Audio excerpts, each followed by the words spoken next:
As the meeting came to an end, I felt a huge wave of relief wash over me. I couldn't help but let out a big sigh of ease. I saw everyone start to walk out of the meeting room. I waited for them to leave and then turned to Brian. He was still looking at some files. As a secretary, I could not leave his side until he told me to do so. As if he could feel my gaze, he turned his head toward me and raised an eyebrow. He asked, "What?"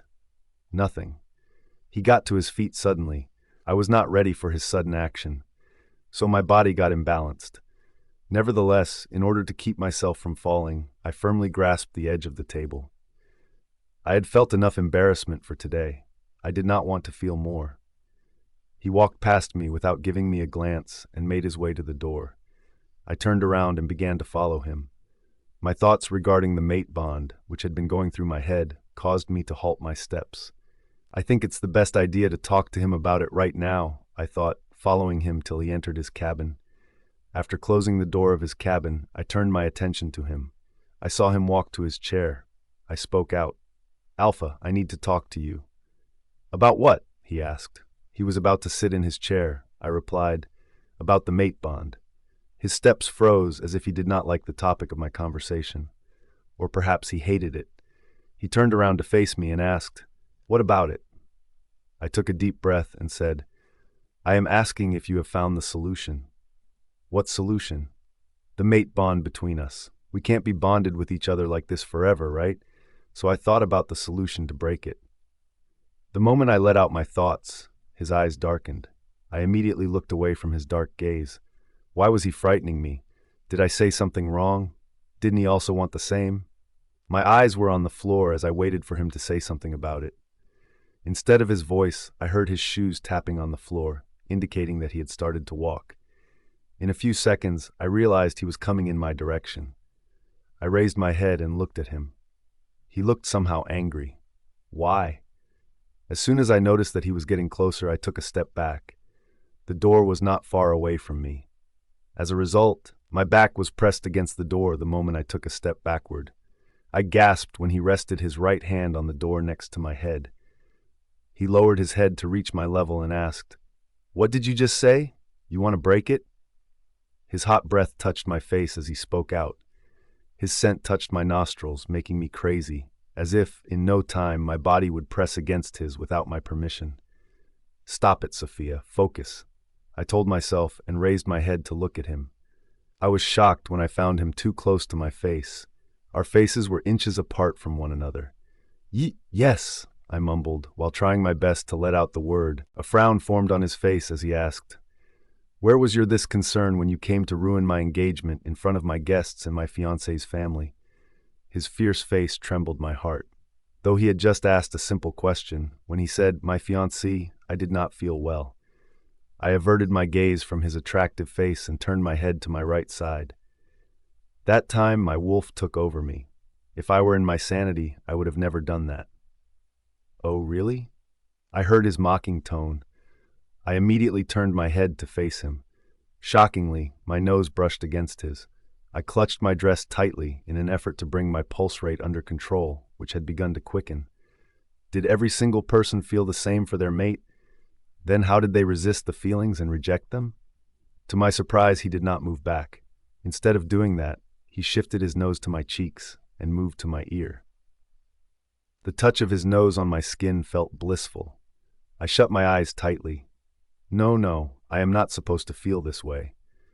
I reminded myself once again. "No matter how much you pretend, you can't resist this bond," he muttered close to my ear. It was almost as if he was saying it to himself. I bit my lower lip as I began to feel a sensation in my body. "Stop acting as if you really want to break it. I know your inner thoughts. You want to get the Luna's position."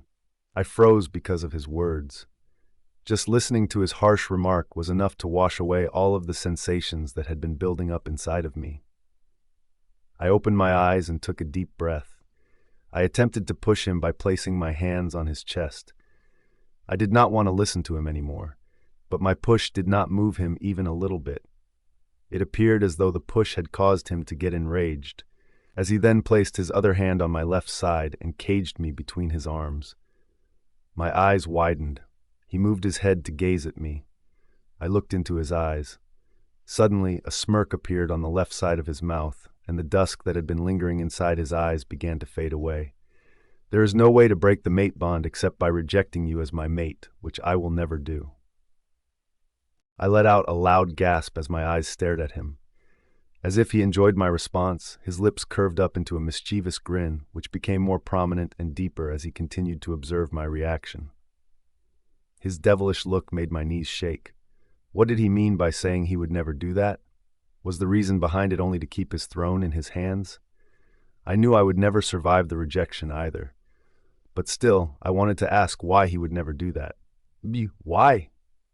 His eyes began to scrutinize my face. It was like his eyes were touching me. I felt them brushing my skin. His gaze halted for a second on my lips, and I felt my lips quiver. He shifted his gaze from my lips to my eyes. I could not describe how I was feeling right now. His eyes were piercing my soul. The reason is clear. I don't want to lose my position, he replied with a calm tone. I broke eye contact. I was so mad at myself that for a few seconds I thought he would say something else. What happened to me? Why was I thinking something impossible again and again? Then what about me? I asked with an angry tone. What about you? He asked right away. I looked at him and asked, how will I live my life? He looked confused, as if I had asked a dumb question. Did I stop you from living? You are totally fine standing in front of me, having a good job, and living your life fully. Did he think that was called a good life? I was hanging between him and his throne. My fate betrayed me. I could not even force him for the rejection, which would only risk my life. That means I can live however I want. You don't have any problem with it. He scoffed at me. Why would I? I nodded my head at him. Okay, but stay away from my brother. I frowned at him. As I told you before, I am not the one who goes to him.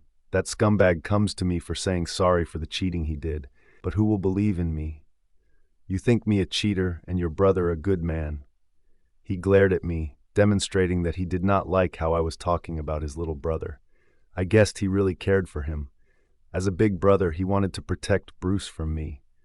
Brian moved his hands from my sides and stood straight. Don't dare talk about him like that again. This is my last warning. Don't forget that he is Alpha Brian's brother. His chilly tone echoed throughout the office room. I lowered my head. Yes, Alpha. He turned around and walked to his chair. I felt empty inside me the moment he moved away from me. I could not believe he could come this close to me, only to turn his back on me as if he did not feel the mate bond as much as I did. I did not know where my fate was taking me. I felt lost without direction, and I had no hopes for my future. It was a complicated time in my life, and I struggled to find my purpose and meaning. I left his cabin in a gloomy mood. I had no idea why I was feeling sad. Shouldn't I be happy that he would never interfere in my life as long as I stayed away from his brother? The problem was my wolf. She was not happy with her mate's words. I was so done with my wolf and my confused heart that I felt hurt for such a cruel reason. I returned to my cabin and started to work. While working, I couldn't keep track of time. A knock on the door interrupted my work. Please come in. Miss Selina opened the door and reminded me, Dear, it's already 8 p.m. Won't you go home? I was stunned and turned my head to the wall clock. Oh no, I mumbled and got to my feet. I told my mom that I would go back early today, but I was so into my work that I had forgotten about time. Thanks, miss, I said to Miss Selina. She chuckled at me. You are a really hardworking girl. She left my room, and I started to gather up my things from the desk and then put them in my backpack. I grabbed my phone and noticed a few messages from my mother. I replied to her messages, saying that I was on the way. When I stepped out of my cabin, I noticed Brian also came out of his office. I ignored him as I hurriedly walked to the elevator. There were 2 elevators, one for the other employees and another for the CEO to use. I waited in front of the ordinary elevator. Miss Selina was there too, waiting for it. I smiled at her, and she gave a nod at me. She was also working until now. I glanced beside me and saw Brian entering the other elevator. With him was another man talking to him. I assumed he was giving him details about some project. It took me a minute to wait for the elevator to arrive at the top floor of the building. Together with Miss Selina, I walked in as soon as the door opened. After saying my goodbyes to Miss Selena, I exited the elevator and made my way to the entrance area as soon as it reached the ground floor. As I walked out of the company, I saw Brian talking with Troy. I parted my lips as I remembered that Troy had told me he would wait for me outside. When I realized that I had almost forgotten about him, I shook my head. He might be waiting for me for an hour. I walked in his direction. As I moved closer, I was able to hear them talking to each other. "What are you still doing here?" Brian asked Troy. "Alpha, I was waiting for someone," Troy replied politely.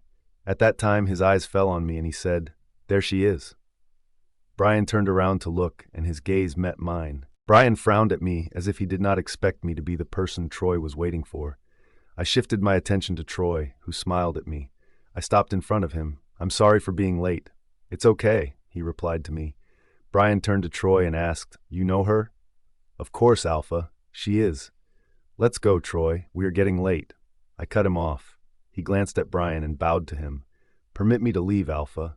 Brian gave him a nod. Troy started going in the direction of his car, which was directly across the street from where we were standing. I was about to follow him when I heard Brian say, "I think you forgot you were in front of your boss. Why did you cut him when he was talking to me?" I turned to him. I did not know where I got the strength to talk back, but I replied, "Working hours are over. You are not my boss, and I am not your employee right now." He raised an eyebrow and stepped toward me. I took a step back. He stopped in front of me and muttered, "Is that so? Then don't forget, I am the head alpha of your pack." "Even if I want, I can't forget that," I mumbled in a lower tone. He stared at me with a pair of angry eyes. I did not know what I had done to this man to make him angry. However, I turned in the direction of Troy's car. "Goodbye, Alpha," I said to Brian without looking at him, and I walked to Troy's car. Troy started the car as he waited for me while sitting in the driver's seat. I climbed onto the passenger seat and glanced at the window. I saw Brian gazing at me. I ignored him as the car started to move forward. "How do you know Alpha, Brian?" I asked Troy while looking at the road. "What are you saying, Sophia? He is our head alpha and the CEO of our company." "I didn't mean it. I mean, he doesn't talk to his employees much, but he was talking to you, so..." "Oh, I think he likes my style of working. Since I am the financial director, I usually talk to him much more than other managers." I remembered when I came across Troy this morning, he might be going to meet Brian. "Oh," I uttered in response. "What about you?" I turned to him. "What about me?" "You look on good terms with him." My brows shot up at hearing that. "Really? Why did you think so? You cut me off in the middle of the conversation when I was talking to him, but he still did not say anything to you. Then you didn't bow to him. Both of your actions were kind of disrespectful to Alpha. But if you are close to him, then he can consider it as he did just now." I frowned as I thought about how he scolded me for trying to leave his office room without his permission on the interview day. But then today, I left his cabin a few times without his permission, and he did not scold me for that. "Only a few people have the luck that Alpha Brian appreciates. I hope you are one of them." I heard him again. I nodded my head without replying to him. How would I tell others who Brian was to me? As a mate, he should not only appreciate but also behave well toward me, which he did not do at all. During the whole ride, I was silent. My mind kept replaying the moment when Brian came close to me in his office. The sensation was something I had never felt with someone else. His words did not leave my head. I could not believe that there was no way to break the bond. How could I live like that? The car stopped in front of my house. Troy and I knocked on the door. Immediately, his mother, Sabrina, opened the door. "Oh, my beautiful girl, Sophia." She pulled me into a hug. I hugged her back. She was a really close friend of my mother. Her eyes shifted toward Troy, and they immediately brightened. "Did you both come together?" He nodded at her.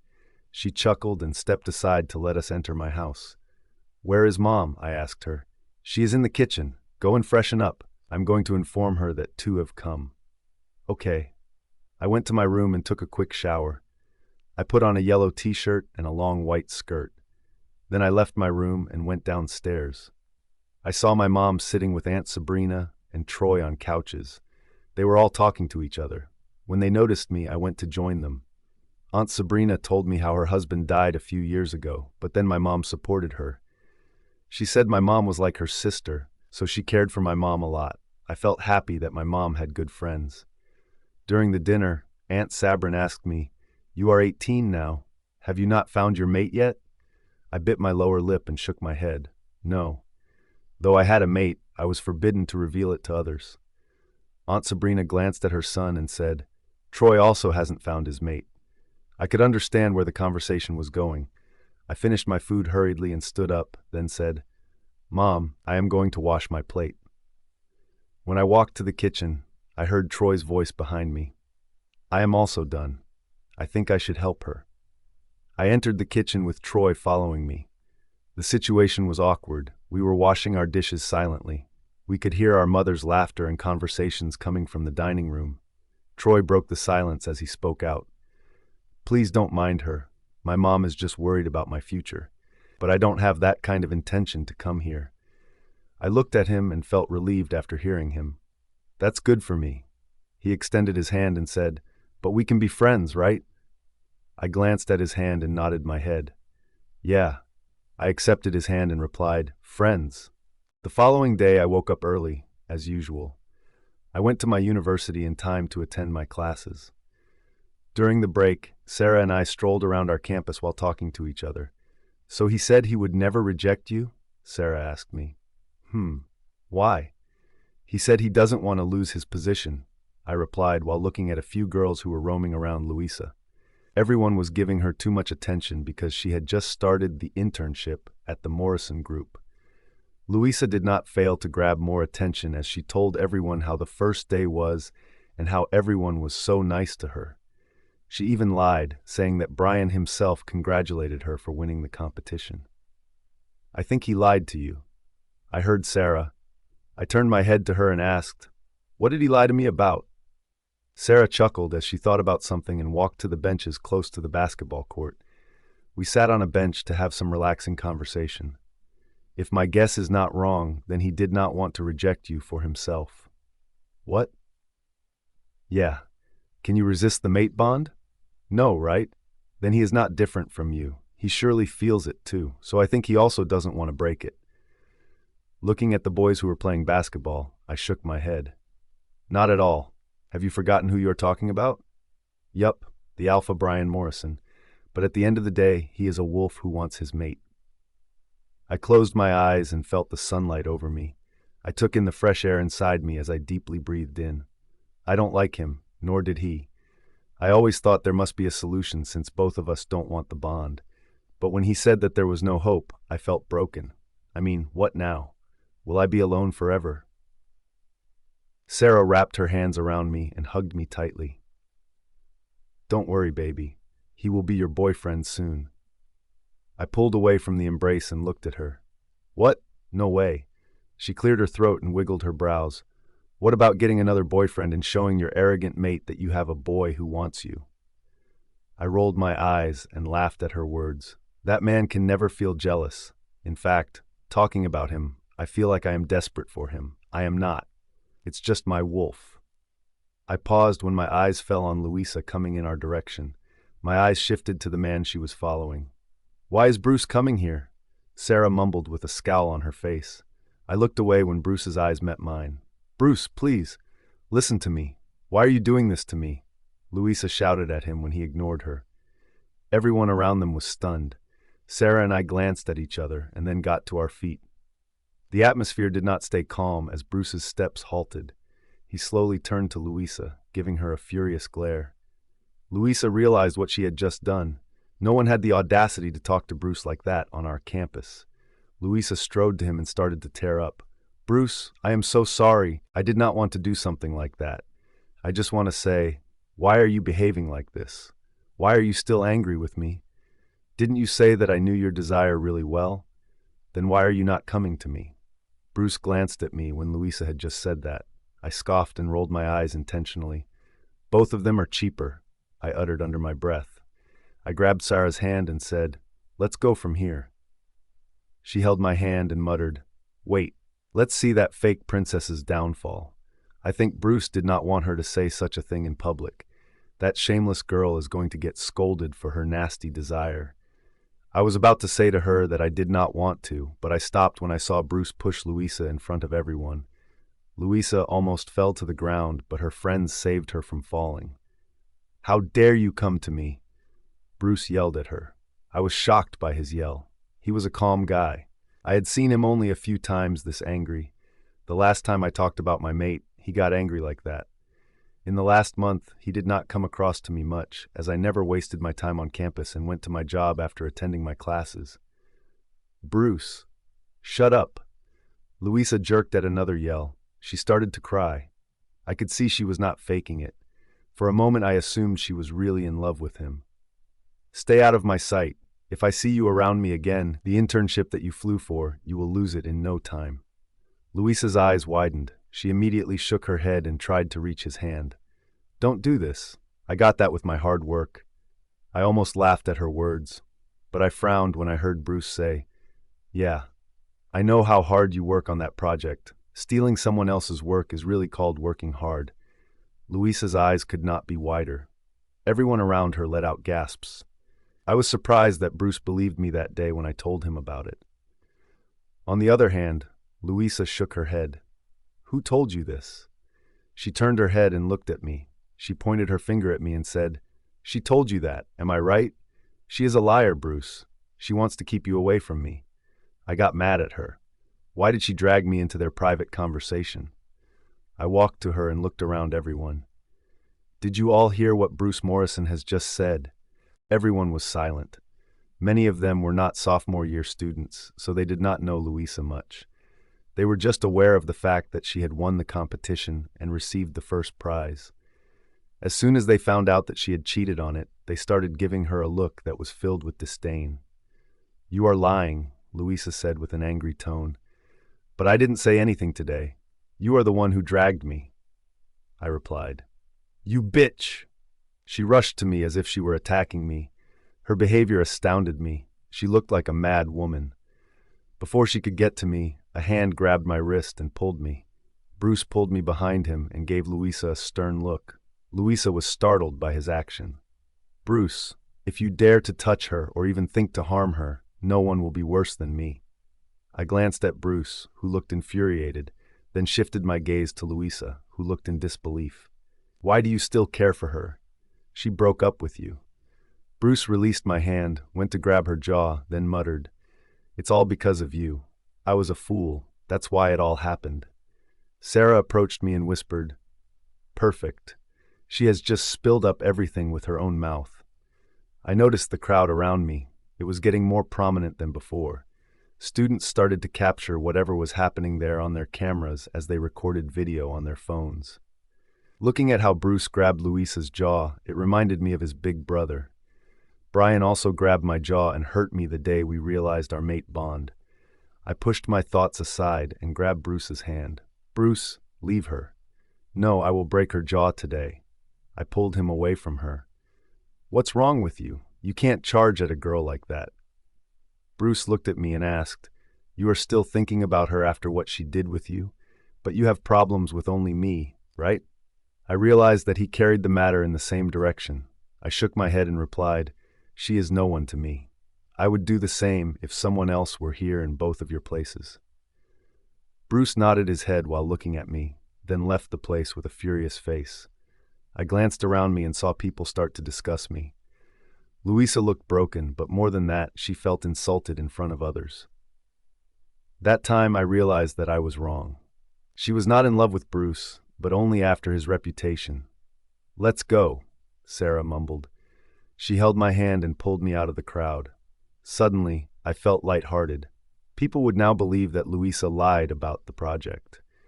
At least people around me were aware of the truth, even though it would not restore the status that I had lost or the opportunity that she was getting.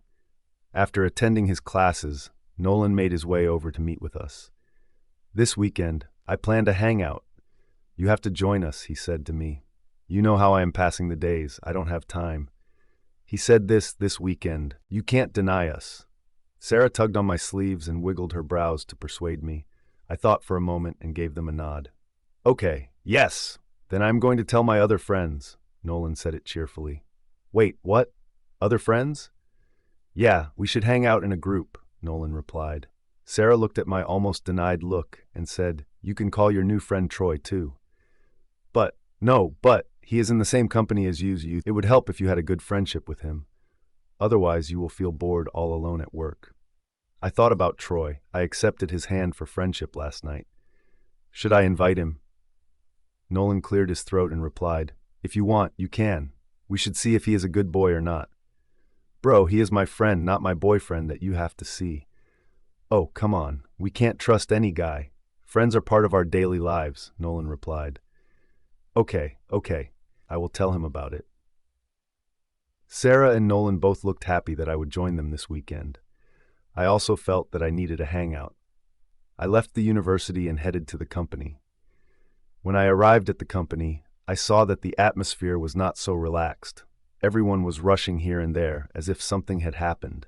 I walked toward my cabin while glancing around at others. Who are you? A man's voice could be heard coming from behind me. Upon turning my head, I noticed a man who was not familiar to me standing behind me. I turned around to face him and asked, I am the CEO's assistant secretary. May I know you? The man smirked as if I said something very interesting. By looking at his expensive suit, I had the impression that he was not an employee of this company. He reached out his hand to me and greeted me with the name, Alpha Oliver. At the time when he introduced himself, I extended my hand to shake his. Sophia Berge, I replied, withdrawing my hand after shaking it with his. Your look gave me the feeling that you don't know me, he said, chuckling. I stared at him. Who was he? Why was he even there? Should I know him? He was a young man in his late 20s. Was he an official of Brian? No, he could not. He was an alpha in rank. I saw another man approach him and bow his head to him. Alpha. My eyes widened. Alpha? Okay, he can be alpha in rank, but why did that man bow to him? I thought, he is my beta, Jasper. The man named Oliver said this to me while directing his head toward the new man. I was taken aback. Beta? Was he the alpha of another pack? I slowly turned my head and saw other employees looking at me, whispering about something. They might be talking about this alpha. Are you an alpha of any pack? I asked Oliver. His beta frowned at me and replied, He is the head alpha of the Mountain Howl pack. Mountain Howl pack? I mumbled as I tried to remember something about that pack. See you again, beauty, Alpha Oliver said to me. I watched him and his beta leave. I was so confused and shocked that I forgot that I was standing there for a while. Sophia, I heard my name and turned around. Oh, Miss Lily. I was relieved that I did not have to go to Brian today since Lily was back at work. How are you feeling today? I asked her about her health. I am fine. I was waiting for you. But you seem to be busy without talking with someone special, Lily muttered as she glanced in the direction where Alpha Oliver left. To clear up her misunderstanding, I shook my head. No, that's Alpha Oliver. I did not Eve. She cut me off and said, It's okay. It's your personal matter how you know him. I was about to object to that, but before I could say something, she spoke out again. Alpha wants you to make coffee for him. He what? Should I repeat my words again? Miss Sophia, where is your attention today? Miss Lily, you are here.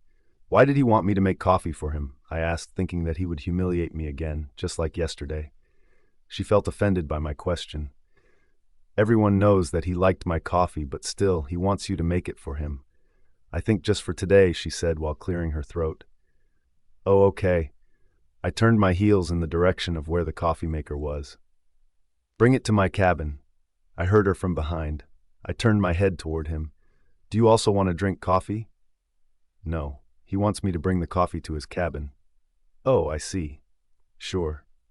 I walked to the coffee machine and tried to remember how I made the coffee last time. After making a cup of coffee, I walked to Lily's cabin. The door was slightly open, so I thought she let it open for me to enter. As I pushed the door lightly and stepped inside, I heard her talking on her phone. Congratulations. No, thanks to you. Yeah, sure. I stood at the door while looking at her. She noticed me and appeared to be caught off guard. I could not understand her look. Okay, I will talk to you later, Lily said, hung up the phone, and then gazed at me. Why didn't you knock before entering the room? I thought, Anyway, give it to me. She grabbed the cup from my hand. I walked out of her cabin as I saw her heading to Brian's office. I went to my cabin and started to work on the files that Lily had already placed on my desk.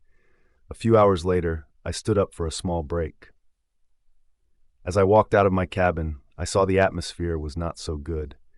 All the employees looked scared, as if someone had attacked them. I went to a female employee and asked, "What happened? Don't you know about the PAC meeting?" "What PAC meeting?" I asked with confusion. "The PAC meeting that had taken place this morning," she replied. "This morning? But I did not know about it. It was noon when I arrived here." She shook her head as she glanced at the CEO's office. "We lost a project to the Mountain Howl Pack." I was surprised to hear that. "But I saw that pack's alpha when I came here." "Yeah, many alphas from different packs came to the meeting today. Alpha Oliver himself came to meet Alpha Brian to show off his success. That's why we are all afraid of Alpha Brian's mood." Is he okay?" "No, he is furious." I gulped and nodded my head. I should not discuss him with other employees. I went to the cafe of the company. It was in the lobby area. Surprisingly, I met Troy there. "Oh, hi." I gave him a friendly wave and smiled. When he saw me, he appeared to be delighted, and he approached me. During the time that we spent eating together, we chatted for a while. "I heard about the meeting. Why did we lose the project?" I asked him while eating. "We don't know, but the Mountain Howl Pack cheated on us." "What? How did they cheat us? Did they play the same project?" I inquired. "No, I must say that their project was good." "Then what happened?" "Everyone assumed that there was a spy around us who was providing them with all of the information regarding our project." "Who can that be?" "Anyone. Maybe someone we know, but someone close to Alpha since he always secured every piece of information. It would be really shocking if someone important who Brian trusted betrayed him." I felt that he might be very upset that he lost a project. I had only seen him concentrating on work. After talking with Troy, I went back to my cabin. I began to wonder who could betray our company. The telephone over the desk began to ring, breaking the silence in the room. I received the call. "Hello?" "In my cabin." Saying that, Brian cut the call. I turned my head to the glass window and thought about why he had called me to his cabin. I left my cabin and went to his office room. I knocked on the door and entered the room. "You called me." I walked to his desk and stopped close to it. I noticed him looking at some photos. I let him watch that and waited for him to speak. He lifted his gaze from the photos and looked at me. "Alf." I got interrupted when he threw the photos in my direction. I hissed when I felt pain in my left cheek. The sharp edge of a photo cut my skin. Although his actions shocked me, I lowered my head to look at the pictures. The photos were scattered on the floor before me. The photos were taken about noon when Alpha Oliver and I were having a conversation. I flinched when Brian let out an angry growl. I slowly looked at him, who glared at me and asked, "Why did you do that?" "Woo, what did I do?" I asked, stuttering at his behavior. Tears were sprinting into my eyes. He rose up from his chair. He approached me and grabbed my arm in a firm grip. As soon as he drew me closer to him, I experienced pain in my arm. "How much?" I did not understand his question. I only stared at his hostile eyes. "How much did he give you to betray me?" he asked once again, this time giving clarity to his inquiry. My eyes widened as I shook my head. "I didn't do." "Ah!" I could not speak properly as his grip tightened, hurting me more than before. Tears rolled down my cheeks. He ignored them like a speck of dust. "I thought you were a woman of words, but you turned out to be a voracious woman. You never let go of a single opportunity, do you? Just like that engagement party, you tried to destroy me today." "Why are you saying this? I didn't do anything." "Then what are these?" he yelled at me. The way he yelled caused my body to jerk. My eyes darted to the photos as I sobbed. "These are today's pictures."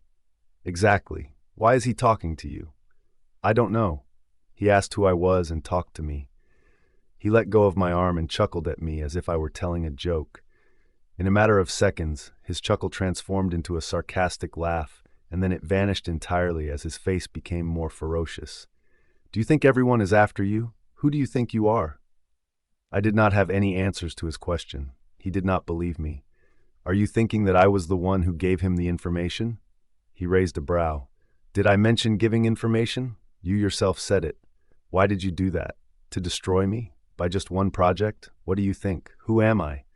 This one project can't shake me a little bit. I just hate betrayers. I wiped my tears and let out a lower tone. I know you won't believe me, but I heard about the information thing from my friend Troy. It's been only 1 month, and you made my financial director such a close friend that he started to talk about the PAC meetings with you. I was startled that he would scold Troy, so I tried to explain to him. No, I was the one who asked him. I overheard people talking about losing the project. You must be very happy. No, I am not. As though speaking with me was making him more enraged, he looked away from me. Just get out. I tightened my fists and lowered my head. I walked to the door while sobbing. The moment I grabbed the doorknob, I heard him. If Lily had not overheard your conversation with that man, I would have been completely unaware of the identity of the traitor. My hand froze as I turned to him and asked, "What did Miss Lily hear?" He glared at me. "The way you cheated my company and helped another Pax Alpha get the project," he replied, gritting his teeth. "I swear, I didn't. Just leave my company right now. Never come here again. I don't want to see your face here. Just because of my gamma, I am letting you go this time. But if I see you here again, I will be the person you see before your death." My wolf howled inside me. I bit my lower lip and surged out of his cabin. Everyone was staring at me as I emerged from his cabin. It appeared as though someone had informed them of the accusations in the photos. I felt so humiliated that I wanted the ground to move underneath me and bury me inside it. Tearfully, I hurried to my cabin.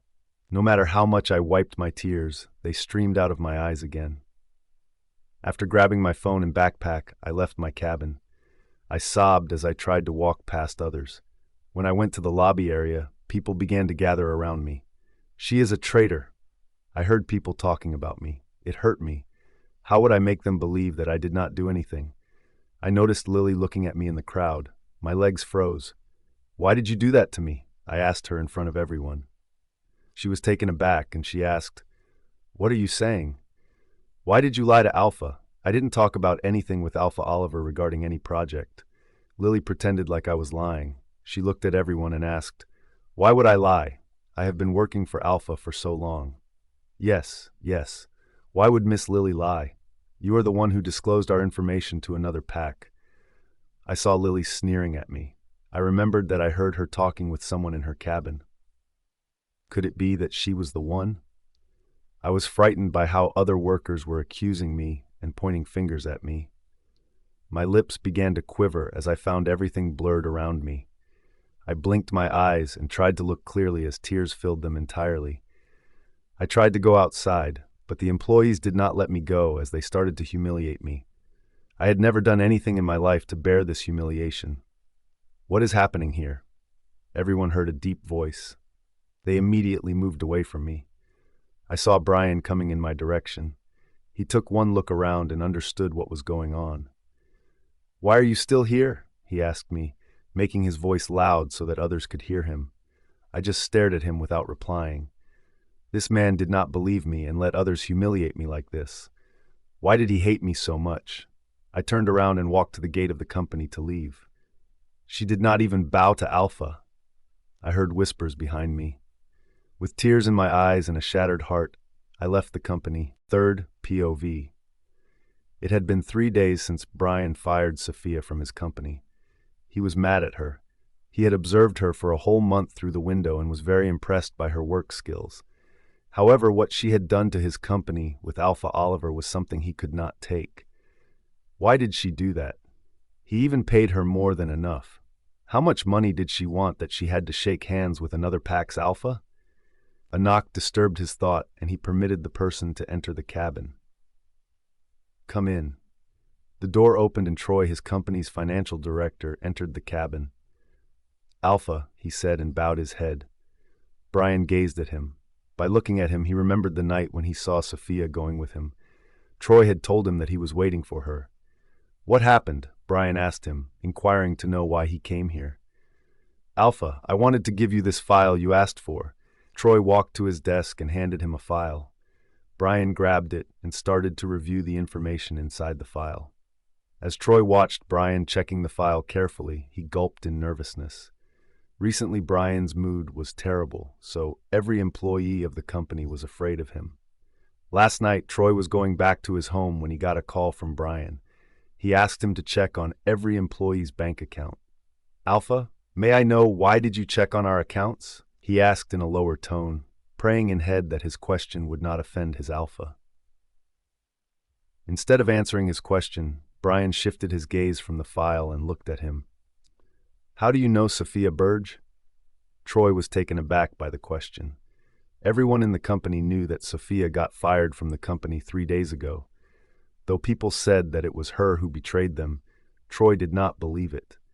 However, he was an employee of the company. How could he provide justice to her? He could only say to the people around him that there might be some misunderstanding.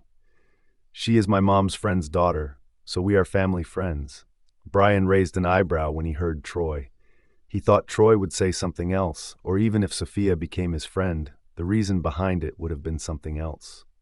"Family friends?" Brian muttered. "Yeah, Alpha," Troy replied. He thought for a brief moment and said, "Alpha, please forgive me if I say much, but I think Sophia is innocent. I mean, she didn't even know about the PAC meeting. I was the one who discussed it with her. I told her that we all were assuming that someone had disclosed our information to another PAC." His words reminded him that Sophia had said the same thing to him. "You can go back to your work now."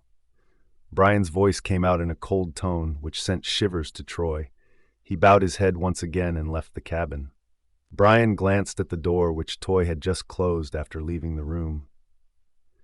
His eyes shifted on the window from where he could see the empty room. Watching Sophia from the window had become his habit, so now whenever his eyes fell on the empty room, he felt unease in his heart.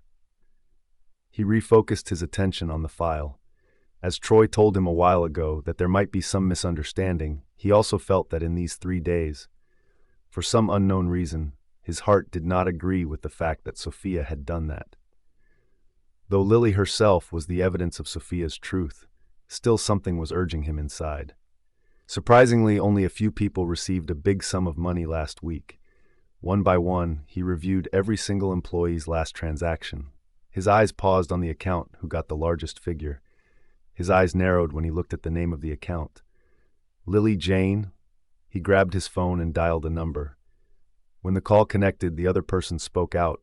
"Alpha." It was Noble, the Delta of his pack. "I'm sending you a bank account number. I want every single detail of the transaction ID of the people who sent her money," Brian said to him. "Okay, Alpha. I got it." Brian hung up the phone and called Lily's number. In a few minutes, Lily came to his cabin. She walked to his desk with a cup of coffee. "Sorry for being late, Alpha. I was making coffee for you." When she put the coffee on the desk, Brian glanced at it. It reminded him of Sophia's coffee. Though he told Sophia that she could not make coffee properly, he really liked her coffee that she made for him for the 3rd time. That was why he asked for it the next day, too. It was just he did not want to let her know about it. "Alpha?" Brian heard Lily's voice, which made him turn his head toward her. "Miss Lily." She caught off guard when she heard Brian calling her formally. He never called her Miss. "Yes?" Brian looked at her nervous look and asked, "I wanted to know what had happened that day." "Which day?" "The day when you heard Miss Sophia talking with Alpha Oliver. You said you heard her talking with him about the project and congratulating him about it." "Yeah, I want to know the whole conversation." Lily's brows shot up. At that time, Brian's phone rang as he got an email from Delta Noble. He checked on it while waiting for Lily to speak. When he looked at the email, which had the information of the transaction ID, Brian's eyes darkened. He lifted his gaze and looked at Lily. Lily thought he was mad at her because she was making him wait, so she spoke out. "I heard her saying that she helped him for money." "Money? How much?" Brian asked, gritting teeth. "I don't know the 1 million?" Brian asked. Lily's eyes widened when she heard him. Brian stood up from his chair and walked to her. She took a step back in fear. "Alpha!" Brian did not let her complete as he grabbed her by her neck. His eyes turned red as he growled loudly. "How dare you deceive me and put all the blame on her? It was the weekend, and Sophia was ready to go out. She was upset and heartbroken. She could not tell her mother about losing her job. To avoid her mother's inquiry, she remained in her university's library till the evening. She did not lie to her friends, and she told them everything that had happened in the company. Brian's actions had also upset them. They said at least Brian should have believed in her. Sophia. She heard her mother calling her from downstairs. She went out of her room and noticed that Sarah had come to her house. She was talking to her mother. "Sarah?" Sophia went downstairs and walked to them. "You didn't tell me that you were going out today," Hannah, Sophia's mother, said to her. Sophia glanced at Sarah, who looked at her with pleading eyes. Sarah and Nolan had been trying to persuade her to go out with them since she had agreed to hang out earlier. But later, Sophia's mood was not okay, so she did not want to go anywhere. Now Sarah came to take her directly from her house so that she could not say no to her. "I didn't want to go, Mom," Sophia mumbled, lowering her head. She was sad because of what had happened to her. It was her fortune that Troy had become her friend, so he did not inform her mother anything about it. "Sophia, my dear, you work so hard. It would be best if you went out with friends on the weekend. It will refresh your mind," Hannah said as she caressed her daughter's hair. Sophia was quiet for some time. She glanced at Sarah, who looked upset. Sophia did not want to break her heart, so she nodded her head and replied, "Okay." Sarah happily hugged Hannah and thanked her for making Sophia agree to go out with her. Hannah told Sarah that she would have to drop Sophia off before late at night, which Sarah was in accord with. Sophia went to her bedroom with Sarah. Sarah told her to wear something good, but Sophia said she was not in the mood. Their conversation was interrupted when Sophia's phone began to ring. When Sophia received the call, she heard Troy's delighted voice. "Hi, Sophia, how are you?" "I'm fine. What about you?" Sophia asked, trying to talk not in a broken voice. "More than good. I have great news for you." Hearing him, Sophia arched her brows. "What news?" "The main culprit who betrayed us got caught. It was Lily, Alpha's personal assistant." Sophia felt a burden move from her heart. She did not let out anything but only listened to him. "I could not believe it, but she herself accepted it yesterday." She glanced at Sarah, who was eager to know what they were talking about, so she put the phone on the loudspeaker. "Why did Lily do that?" Sophia asked, as she knew it was Lily. She said Alpha Oliver approached her and offered her $1 million to give him all the information about the project. He assured her that he would never reveal her name. So she did it out of greed. Sarah gasped as she stared at the phone while listening to Troy. "How did she get caught?" Sophia asked. "You know our Alpha. He is so wise that we can't even think about it. You won't believe me. He asked me about checking all the employees' bank accounts. Can you imagine? He caught the culprit by their bank account transaction. No one can think like him. He found that someone had transferred $1 million to Lily's account on the day when the meeting was held. When he searched for all the information of the ID, he found that it was a bank of the Mountain Howl Pack." Sarah and Sophia both glanced at each other. They were amazed by Brian's intelligence. "He could have done that before humiliating an innocent person," Sophia muttered in a lower tone. Troy heard her and said, "I am sorry for what happened to you, Sophia, but there is another piece of good news for you." "And what's that?" "Alpha told me to inform you that you can rejoin our company." Sophia was silent upon hearing that. Sarah looked at her and sighed. Sarah held Sophia's hand and rubbed it with her palm to comfort her. "I don't want to rejoin the company, Troy." Troy was shocked after hearing that. "But why?" "I just don't. Thanks for trusting me and now informing me about it. It was really great news for me that the accusation had moved from my head, but I don't want to go there again." Troy tried to persuade her, but she was firm with her decision. She did not want to go and meet that man again, who did not believe her at first. With a defeated heart, Troy hung up the phone. Meanwhile, Sarah hugged Sophia and jumped. "Yes, finally the worry has come to an end." Sophia smiled after letting out a deep breath. She was smiling after 4 days. A tear escaped from her eye as she felt relaxed. Sarah wiped her tear and said, "Now you can dress up for tonight, right?" Sophia chuckled and nodded her head. Sarah chose a cherry red dress for her that was backless and sleeveless. Sophia put on makeup with a smile on her face. She was happy today. She did not want to do a job at that company again, but at least no one would call her a traitor. After saying goodbye to her mother, Sophia left her house with Sarah. I'm driving the car today. What? Babe, I got my driving license. Let's go, Sarah said in a singing tone. Both of them got in the car and headed to the place where Nolan was waiting for them with his friends. You could have invited Troy, Sarah let out while driving. I forgot, but it's okay. I will invite him another time, Sophia replied. A ringtone intervened just as Sarah was about to advise her to call Troy right away to invite him. Sophia took out her phone when she realized that it was ringing. When she looked at the screen, she saw an unknown number. She received the call. Hello? A deep and chilling voice came from the other end of the phone, which sprinted her heartbeat faster. Why did you refuse to rejoin my company? Sophia's POV. Who? Sarah asked me as she glanced at me. I slowly turned my head toward her and replied to her in a lower tone. Alpha Brian. Her eyes widened, but she focused on the road as she was driving the car. As Brian heard me, he waited for my reply. I cleared my throat and responded, I don't want to, that's why. Why? He asked. How did he ask why? Did he not know the reason? How could he behave like that to me that day? My hand moved a little as my phone pressed harshly on my left cheek. I hissed in pain. The cut on my skin had not healed yet. I always tried to hide it by putting on makeup. Alpha, thanks for giving me the opportunity to work for your company, but since I was fired from my job, I don't want to continue my work there. The reason? I took a deep breath and said, You know the reason. I should stay away from you. In case something else happens again, you will blame me after listening to someone else's words. I can't work there where no one trusts me. He was quiet after hearing me. I thought he would cut the call, but he spoke out again. Come back. It was not your fault. I will hand over an apology letter from my company. Sarah glanced at me. When I looked at her, she raised her brows to know what Brian was saying. I turned my head to look outside the window. I know you think of me as a shameless person, but I have some self-respect. I can't go back there.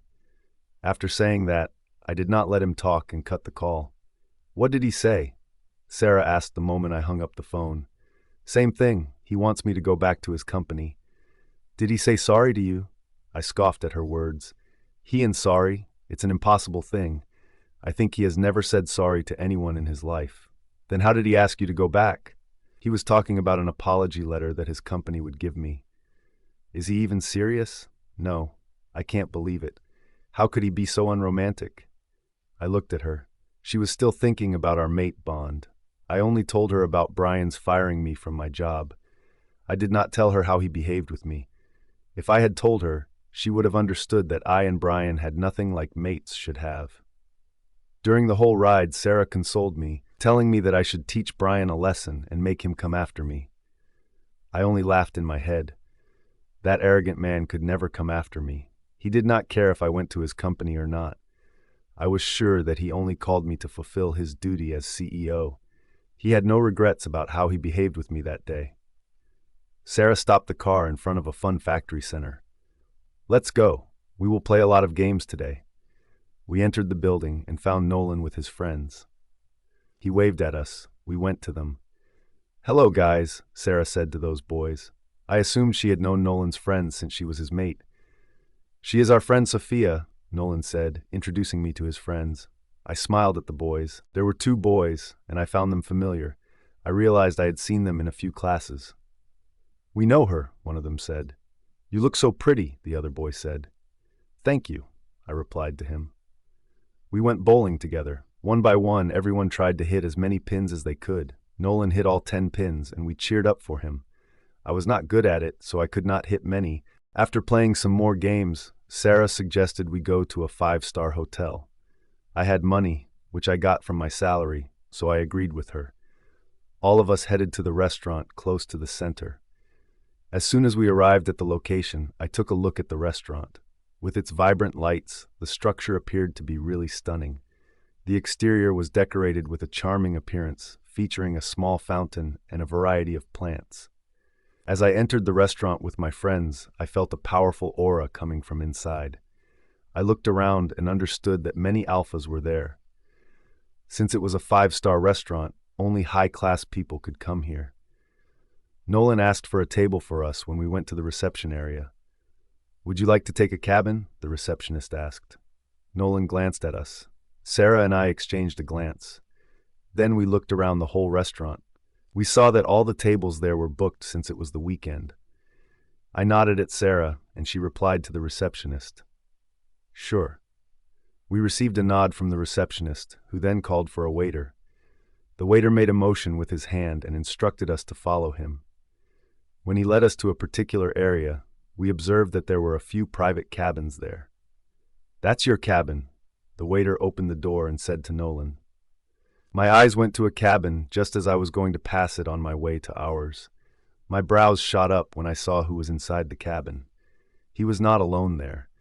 There were a few other men around, and it appeared as though he had come here to have a meeting with them. "Brian?" I mumbled under my breath. As if he heard my whisper, he turned his head toward the door. I immediately moved my gaze away from him and walked to our cabin. I tried to ignore Brian's thoughts in my head. I was perplexed as to why we always crossed paths with each other. I concentrated on my friends and began to engage in conversation with them. In the middle of discussing our next plans, we each placed an order for our preferred food. After we had finished our meal, Nolan decided to take the bottle of champagne that had been presented to us as a gift by the restaurant. After shaking the bottle, he removed the cap and opened it. I felt the liquid shooting across my face and clothes as it spilled from the bottle and overflowed onto the ground. We all started to laugh. After cleaning my dress, I got to my feet. "I am coming from the washroom," I said while chuckling. One of Nolan's friends stood up and said, "I also want to use the washroom. Let's go together. Both of the washrooms are in the same way." I nodded at him, and we left the cabin. While passing Brian's cabin, I noticed the cabin was empty. I felt relieved that he had left. Nolan's friend showed me the ladies' washroom, and then he went to the men's washroom. After going to the washroom, I noticed that there was no one else there. My cheeks were damp, so I glanced in the mirror and wiped them off.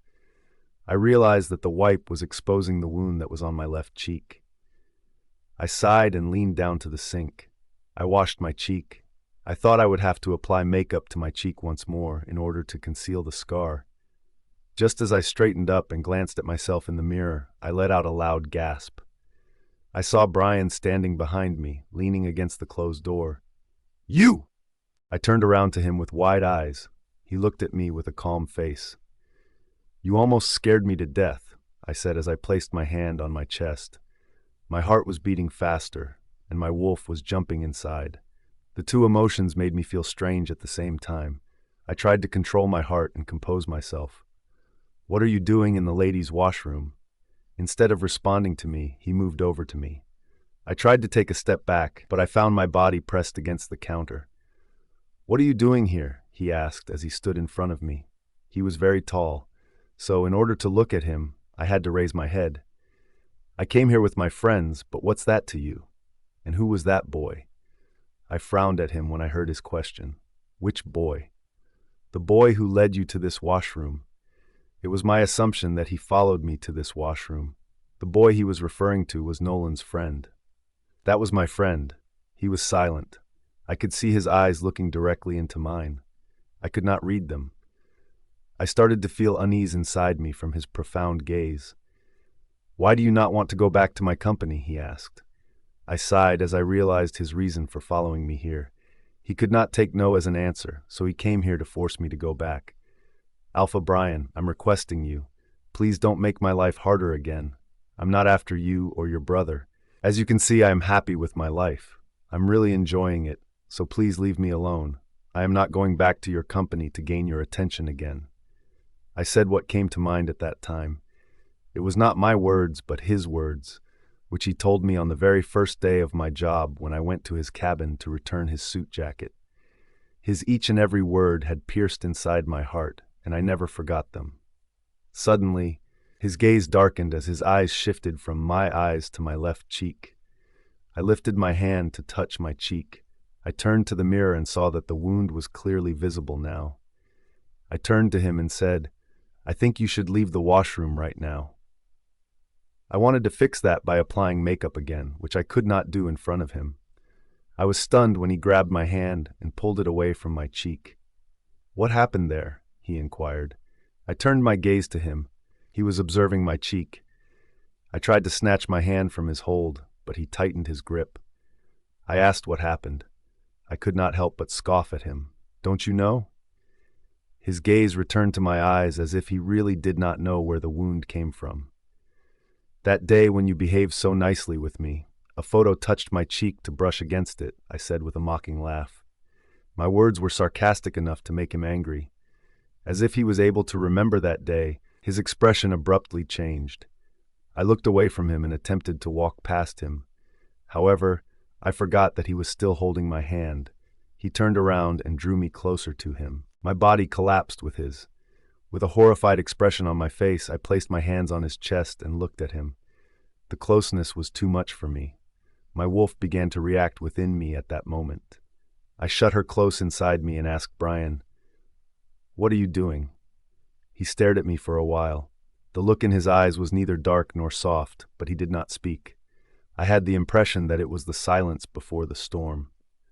The intensity of his gaze caused my knees to begin to shake. Since our bodies were pressing against each other, he could feel it as well. I felt a rapid heartbeat as he released my grip and proceeded to encircle my waist. I gulped at the feeling of his touch. It was like magic. I almost wanted to close my eyes and feel it deeply, but I tried to stay conscious. He lifted his other hand and brushed my bare arm with his fingers. It gave me the feeling of shivering all over my body. I parted my lips because of the sensation. I gripped his black shirt, which he wore under his black coat. "I did not know you could dress up like this too," he muttered, moving his finger to my neck. His gaze shifted to my dress, which hugged my body perfectly, showing all the curves in his eyes. I grabbed his hand and stuttered, "Alpha, yeah, yo, shh." He placed his finger on my lips. My hand loosened the grip of his hand. My lips quivered under his touch. He studied my quivering lips for a moment before meeting my eyes. He chuckled as if he were enjoying the response my body was giving him. He reached over to my cheeks and gently brushed his thumb over my wound. I hissed in pain. I was an omega. My wounds needed a long time to heal. In a blink of an eye, he turned my body to face the mirror. My heart began to run faster when I felt his body press against me from behind.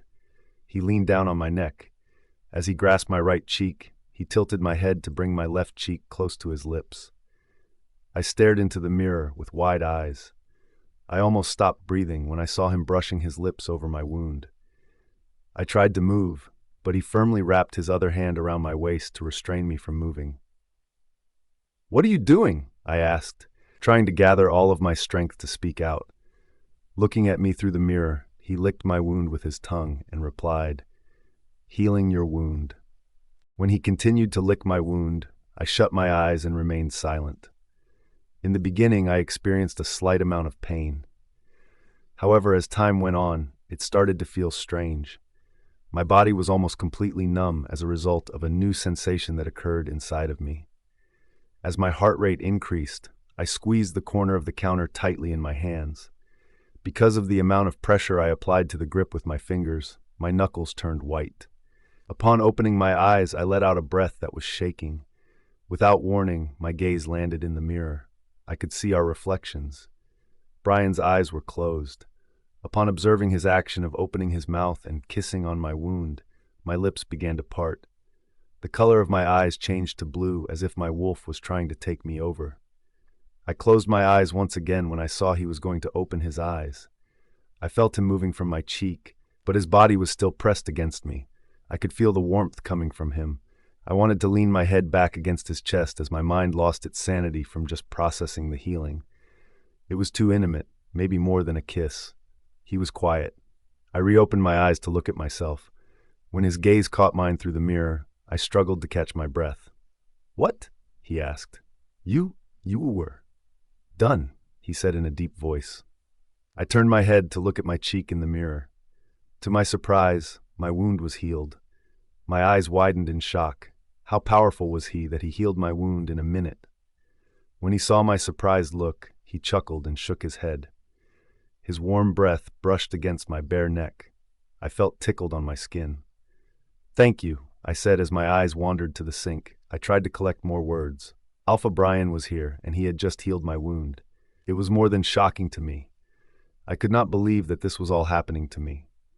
Brian broke the silence and said, "I hope you will return to my company tomorrow." I heard him, which made me furrow my brows. Did he do all these things just to make me go back to his company? Thinking about his intention, I felt upset. I turned around to him to ask him about it. However, I forgot how close our bodies were. I cursed myself when my body brushed against him. My breasts were pressed against his, which made me feel even more embarrassed than I already did. He lifted his hand and touched my chin, then turned it to the right side so that he could see my left cheek. "Done and dusted," he muttered. I pushed his hand away from my chin and looked at him. I tried to show the anger inside me for him. "The reason behind helping me is because you want me to go back to your company, isn't it?" He raised an eyebrow. "No." His response helped to lessen my rage a little. I tried to halt my faster heartbeat. His attractiveness captivated my attention deliberately. The descriptions that people made about this person were accurate. Alpha Brian Morrison was a man who had both looks and power. His handsome features had the ability to bewitch women. For once, I had the thought, what if we were not mates? Were we going to come across each other in this manner? "I want to correct what I did wrong. I should not have behaved like that to you." I pursed my lips and lowered my head. Though his voice was emotionless, he was saying all these were not possible things. I jerked up when I heard a knock on the door. "Sophia, are you inside?" Nolan's voice came from outside the door. I raised my head to look at Brian, who looked indifferent. "My friend, he will see you here." I mumbled and pushed him. Brian pulled me toward him with my hand and frowned at me. "Why are you behaving like this? You are in the ladies' washroom. What will he think?" "There's nothing to think about. We were doing nothing." I was stunned. "We were doing nothing?" I whispered the question in a low tone. "I was only helping you to heal the wound that I caused you. Nothing else." Out of disbelief, my brows rose. The way he spoke was simply as if he did not feel anything the moment earlier, as if all of these were only a procedure for him. I took a step back as I felt a pang in my heart. "Oh," I replied, as only it came out of my mouth. The intimacy between us was nothing to him. I was the only foolish girl here who started to think and feel so many things for this man. "Sophia, are you okay?" Nolan's worried tone reached my ear. He began to bang on the door. "I am fine, Nolan. I'll be back in a moment." I almost shouted to make him hear me. "Okay, we are waiting for you." And I heard the sound of footsteps fading away. I understood that he had gone to our cabin. I turned my head to Brian, who was calmly looking at me. "Alpha, thanks for your help, but I can't go back to your company. It's my final decision." His calm face darkened. "Why? I even healed you. Now, what do you want me to do?" When people said Alpha Brian always thinks before doing something and makes calculative moves, they did not lie. Indeed, he was a very calculative man. If you think your help can change my mind, you are wrong. I turned to the door and made my way to it. As I opened the door, he spoke out from behind. "You can't deny. I haven't given you a resignation letter, and you forgot my company's contract that you signed 1 month ago." I turned to him and asked, "What contract?" He walked to me and held the doorknob. I immediately let it go when his fingers brushed mine. "Without my wish, you can't quit your job." I could not help but feel astonished. He looked at my shocked look and sighed. As if he wanted to say something, he averted his gaze from me and looked outside the door. "I am sorry for that day." After saying that, he left, leaving me in confusion. I stared at the open door. Did he just say sorry to me? I knew it was what he should have done. However, I had never thought that he could apologize to anyone. "Oh my goodness." Sarah's loud voice echoed in the washroom as she entered. "Did I just see right? Alpha Brian was here? With you? Did he lock you here? What were the two of you doing?" Sarah threw me a bunch of questions as her eyes began to scan me from head to toe, trying to find something. "Bare neck, yet no hickeys?" She said it with a disappointed tone. I was still in a state of shock. Sarah patted my shoulder and asked, "You said he was too arrogant to say sorry, but he just broke your perception of him. I think he can say sorry to only his woman," Sarah remarked, winking at me. Her words made me come out of my thoughts. "Did you also hear him saying sorry?" Sarah nodded her head with a smirk. I was standing there, resting against the wall outside of the washroom. When Nolan informed me that you were going to come later, I had a feeling that something had occurred. Nevertheless, when I arrived, I overheard you having a conversation with him. The door was slightly opened. Then Alpha Brian opened the door and said sorry to you. As he was leaving, he cast a glance in my direction. I swear I was so terrified of him, but I can't deny that he is quite impressive in terms of his appearance. Your man is damn handsome. I sighed and walked to the mirror to look at my cheek. "But what were you doing?" Sarah asked with confusion. I told her everything. She got mad when she learned how Brian behaved with me that day, but when she heard him heal me, she gave me an evil grin. "He is a scumbag like his brother, but he changed my thoughts. He is not an unromantic person. I mean, healing is such an intimate thing. We can't just go and get healed by anyone." I caressed my cheek. I could still feel the feeling of his licking. I ignored that feeling and replied, "For him, it's nothing. He just helped me because I got this wound from him." "Oh, come on. He could have told you to go to a clinic or help you by asking for an ointment from his private physician. But what did he do? Come close to you and heal you with his saliva." Sarah said this and stuck her tongue out. I covered my face with my hands. No, stop teasing me." Sarah laughed and took out the foundation from her purse. Okay, I won't tease you. Now let's fix the makeup." I nodded at her and started to apply makeup to my clean cheek. While combing her hair, Sarah said, "I wish Nolan could heal me like that, but he can't even think like this, and not everyone is Alpha Brian, who can heal a wound in a few minutes." I glanced at her through the mirror. She raised her hands. "Okay, fine, I'm not saying anything again. Now tell me, what will you do? Will you go back to his office or make him come over to you again?" This time, Sarah looked serious. I shook my head in response. "No?" Sarah asked. "I have no other option but to go back." "Why?" "He had the right to decide how long I would work there." "If that's true, then why did he even come to you? He could have said that in calls or messages." I turned to face Sarah as I leaned against the sink counter and replied, "I am also confused about it. He has the power to force me to go back. Then why did he even heal me in the first place? In fact, after healing me, he said it's nothing to him, but he also said sorry to me for that day." Sarah moved to my ear and whispered, "I think he fell for you, but he doesn't want to tell you." I was shocked upon hearing her.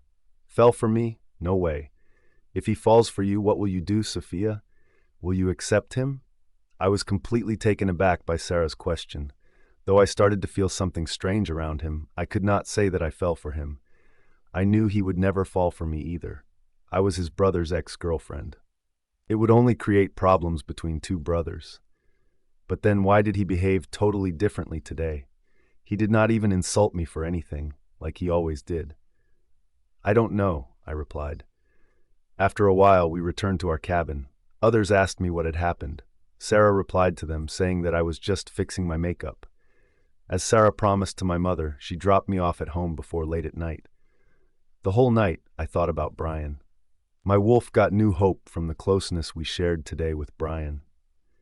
After trying a lot, I could fall asleep late at night.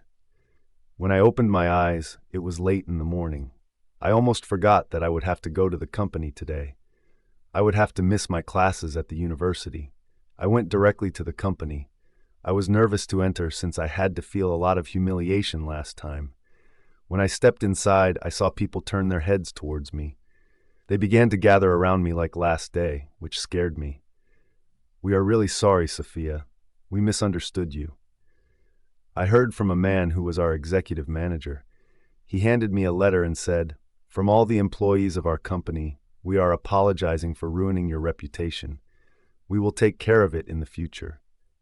I looked around the people and saw they had respect in their eyes for me, which made me emotional.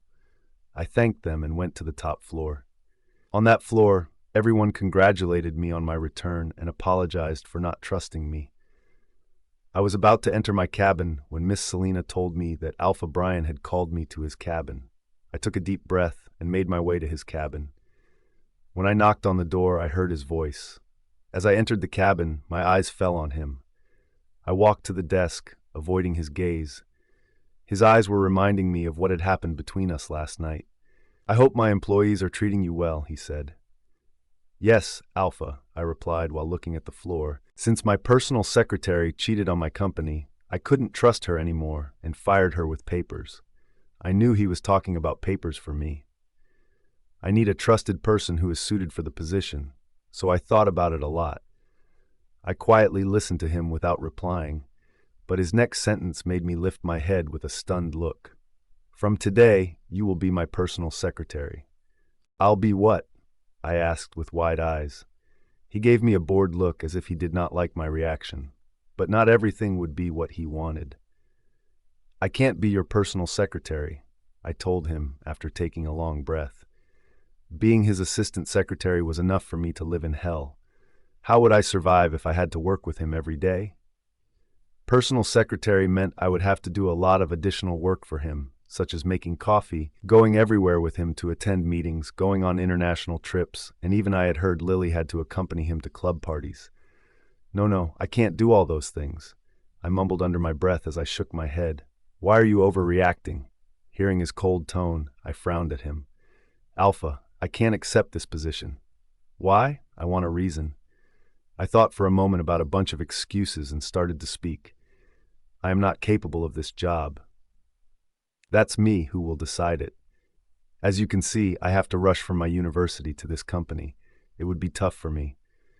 Your timetable will be the same, just a few additional work hours won't harm you." I am a part-timer. I can't do a full-time job."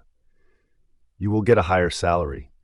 If I say I am okay with what I am getting and I don't need the higher salary, then you have no choice." I huffed as he continued to beat me with my excuses. Since I did not have another option, arguing with him about it would not help me anyway. I sighed and gave him a defeated look. It was as though he enjoyed the look. He smirked at me. "If you are done making excuses, start your new job." "Yes, Alpha," I muttered, avoiding his mocking gaze. "Go to Selina. She will hand over the list of your activities that you will have to do from now on." "Okay," I said and turned to make my way outside. However, my eyes drew to the window through which my cabin was fully visible. I turned my head to Brian and said to him, "Alpha, I'm going to shift to a new cabin, right?" "Why?" "What do you mean by why? You changed my position and work, but why do I still need to stay in that cabin?" "That's what I know you are the CEO, but I have some conditions too. I can't work in that cabin. I feel uncomfortable." He was taken aback by my remarks. "Uncomfortable by what?" I felt like someone was staring at me all the time. "I know you never do that, but it's kind of a disturbance in my work. I hope you can let me shift into the next cabin." Brian was quiet for some time. When I saw he was not replying to me, I took his answer as yes and left his cabin. I exhaled deeply after closing the door behind me.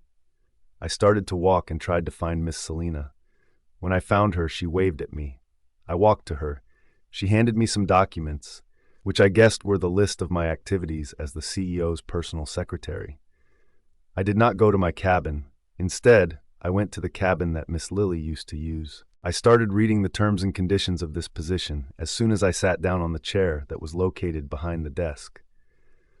I was aware that I would be required to attend each and every meeting that Brian participated in, even his business trips. Nevertheless, what drew my attention was the fact that he might call me at any moment, and I would be obligated to go to him regardless of whether or not it was a work hour. I can't go to assist him in the middle of the night. I rolled my eyes while looking at the papers. What the hell? Why is there so much work? I will have to be with him like his shadow. I felt like I was trapped. That man caught me in a job where he could annoy me more. Suddenly, I remembered how he healed me last night. I bit my bottom lip as it reminded me of the touch of his lips and tongue. I pressed my hands on my forehead. He doesn't care much about it. As I can see, he already forgot about it, so I should ignore it too. I put all of my effort into starting my new duties. I turned on the computer and began to set up Brian's next schedule. There were a lot of people who wanted to meet him for business purposes, and I noticed them sending him mail. Due to the fact that Brian's personal secretary had changed, I was required to send them an email, alerting them that they would have to contact me to get in contact with Brian. I was so preoccupied with my work that I completely forgot about the time. I was surprised to learn that our company was in the process of negotiating new alliances with other PACs. The thought occurred to me to go to Brian and inquire about the date on which I could schedule the meetings with the other PACs. I stood up while thinking about going to Brian's cabin. As I stepped out of the cabin, I saw other employees walking around. I glanced at the wall clock and realized it was lunchtime. "Hey, Miss Sophia, let's eat together," a young woman said as she approached me. I could see other employees also wanting to have a good relationship with me since I became the personal secretary of the CEO. I knew their intentions. They used to do the same with Lily. They always tried to connect with her so that she could help them with promotion. I was not Lily, but to work for a company, I would have to be social. "Sure," I replied as she and a few women began to walk to the elevator with me. When we reached the lobby area, we headed to our company's cafe. As I was busy talking with the women, I bumped into someone. I turned my head and saw Luisa. "Are you Blinn?" She paused when she noticed me. She appeared to be taken aback. "You, what are you doing here? Who allowed you to enter our company?" she asked with an arrogant tone. I did not want to tell her the truth. I saw the women were about to speak, but before I could stop them, a familiar voice spoke out from behind me. "She is Alpha Brian's personal secretary. Everyone is bound to let her enter this company." I turned around and spotted Delta Edger. He waved at me, and he then moved to stand next to me. "Hey, what's up?" he asked me. I smiled at him in a very slight way.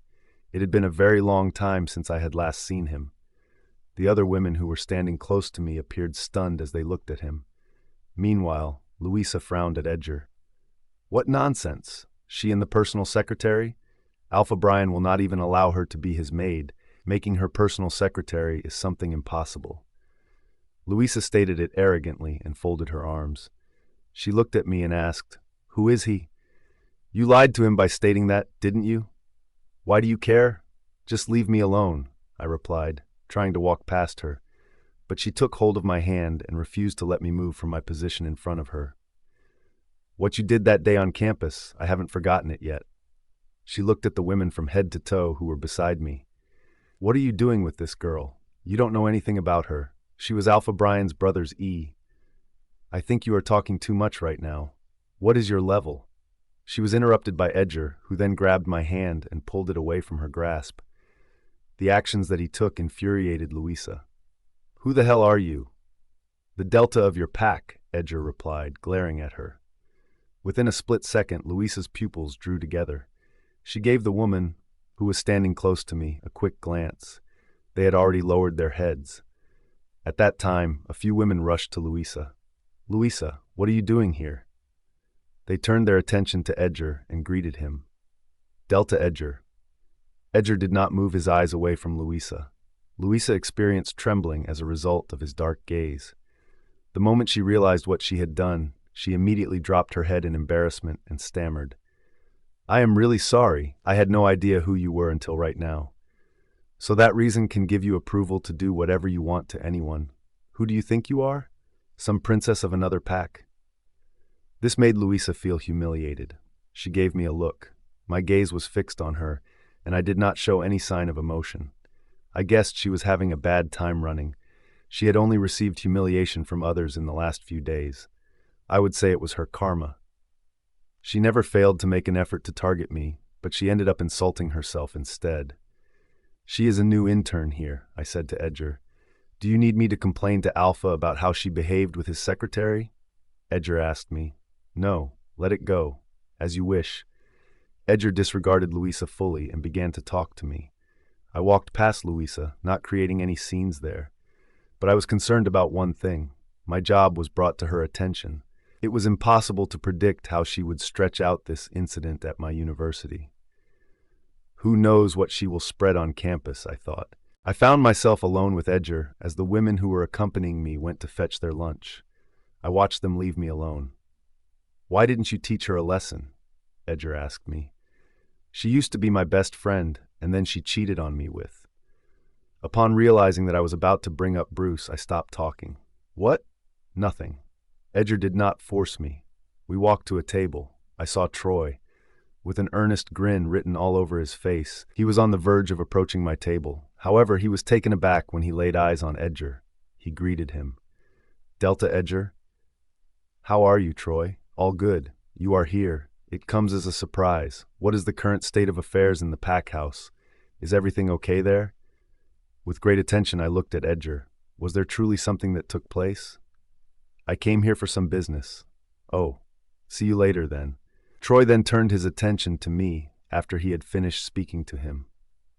I signaled for him to sit. In response to my request for him to have a seat, he shook his head and said, "I have some work to do. See you soon." I assumed that he might have felt uncomfortable in the presence of Delta of his pack, which is why he did not sit at the same table with him.